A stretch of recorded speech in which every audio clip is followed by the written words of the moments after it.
بسم اللہ الرحمن الرحیم۔ حضرات محترم، آج کل سوشل میڈیا کے اوپر ایک نئی بدعت، ایک نیا فتنے کی صورت میں جنم لے رہی ہے کہ مختلف میں نے سوشل میڈیا کی پوسٹ دیکھی ہیں، اور ایک پوسٹ جو مختلف سوشل میڈیا کے چینلز پر شیئر ہو رہی ہے، اور اس پوسٹ پہ لکھا ہوا ہے کہ جی نبی علیہ الصلوۃ والسلام کی حدیث ہے کہ جس نے سب سے پہلے رمضان کی خبر دی تو اس کی بخشش ہو جائے گی۔ اور 2 مہینے پہلے لوگ پوسٹیں لگا دیتے ہیں جی کہ فلاں تاریخ کو رمضان ہے، اور نیچے لکھا ہوا کہ یہ نبی علیہ السلام کی حدیث ہے کہ جس نے سب سے پہلے رمضان کی خبر دی تو وہ بخشا جائے گا اور اس کی بخشش ہو جائے گی۔ تو نبی علیہ الصلوۃ والسلام کی ایسی کوئی حدیث نہیں ہے۔ حضور علیہ الصلوۃ والسلام کا ارشاد ہے کہ جس نے میری طرف کوئی ایسی بات منسوب کی جو میں نے نہ کہی ہو، اور میری طرف کسی نے جھوٹ منسوب کیا، تو حضور نے فرمایا کہ اسے چاہیے کہ وہ اپنا ٹھکانہ جہنم بنا لے۔ سرکار دو عالم صلی اللہ تعالیٰ علیہ وسلم نے شریعت کے دین کے اصول بیان فرمائے ہیں۔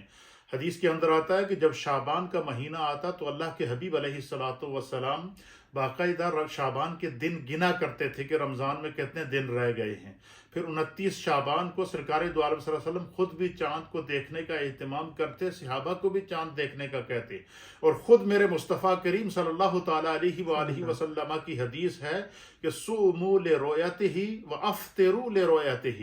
کہ چاند دیکھ کر روزہ رکھو اور چاند دیکھ کر عید کرو۔ تو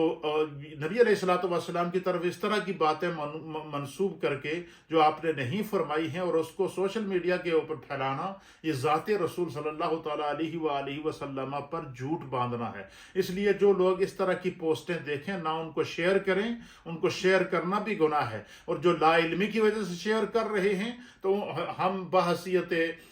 دین کے ایک خادم کے ان کو بتانا چاہتے ہیں کہ حضور علیہ الصلوۃ والسلام کی ایسی کوئی حدیث نہیں ہے کہ 2-3 مہینے پہلے آپ خبر دے دیں جی کہ فلاں تاریخ کو چاند ہے، فلاں تاریخ کو جو ہے وہ رمضان ہے، اور یہ جو بندہ پہلے خبر دے گا تو اس کی جو ہے ہماری جو عبادات ہیں وہ چاند کے ساتھ مشروط کی گئی ہیں۔ حج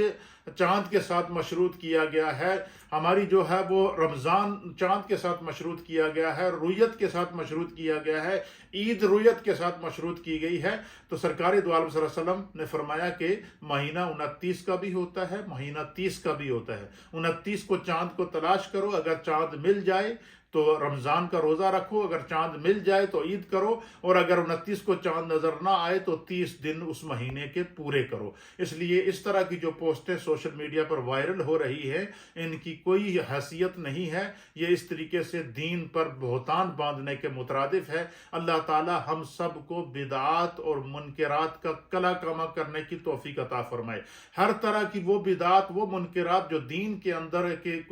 جو ہے وہ ایک فتنے کا باعث بنے، اور لوگ اپنی طرف سے جو ہے وہ سوشل میڈیا پر اس طرح کی باتیں وائرل کریں اور ان کو سرکار دو عالم صلی اللہ تعالیٰ علیہ وآلہ وسلم کی ذات کی طرف منسوب کریں، یہ اپنے آپ کو جہنم میں لے جانے کے مترادف ہے، کیونکہ میرے مصطفیٰ کریم کی حدیث ہے کہ جس نے مجھ پر جھوٹ باندھا یا میری طرف جھوٹ کو منسوب کیا یا میری طرف ایسی بات کو منسوب کیا جو میں نے نہ کی ہو، وہ اسے چاہیے کہ وہ اپنا ٹھکانہ جہنم بنا لے۔ اللہ ہمیں